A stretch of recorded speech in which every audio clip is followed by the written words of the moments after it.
New ইয়র্কের নতুন mayor Zohran মামদানির জয়কে ঘিরে মার্কিন রাজনীতিতে উত্তেজনা। প্রেসিডেন্ট ডোনাল্ড ট্রাম্প জানিয়েছেন, নিউ ইয়র্কে তার নির্বাচনের পর যুক্তরাষ্ট্র সার্বভৌমত্ব হারিয়েছে। ট্রাম্প আরও বলেন, মামদানির নেতৃত্বে শহরটি এক কমিউনিস্ট শহরে পরিণত হতে পারে। এলএমই সার্টিফাইড বিশ্বসেরা কপারে তৈরি ওয়ালটন কেবলস, যা আপনার স্থাপনাকে রাখবে সব সময় নিরাপদ। বুধবার ফ্লোরিডার মায়ামিতে এক বক্তৃতায় ট্রাম্প বলেন, ফ্লোরিডা শিগগিরই নিউ ইয়র্কের কমিউনিজম থেকে পালিয়ে আসা মানুষের আশ্রয়স্থল হয়ে উঠবে। তিনি বলেন, আমেরিকানদের সামনে এখন সিদ্ধান্ত খুব পরিষ্কার, আমরা কি কমিউনিজম বেছে নেব না সাধারণ বোধের উপর ভিত্তি করে অর্থনৈতিক নীতি।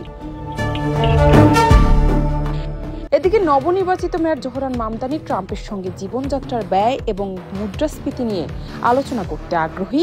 তিনি বলেন, নিউ ইয়র্কবাসীর সেবা ও জীবনযাত্রার ব্যয় কমাতে কিভাবে আমরা একসঙ্গে কাজ করতে পারি সে বিষয়ে আমি প্রেসিডেন্টের সঙ্গে কথা বলতে প্রস্তুত।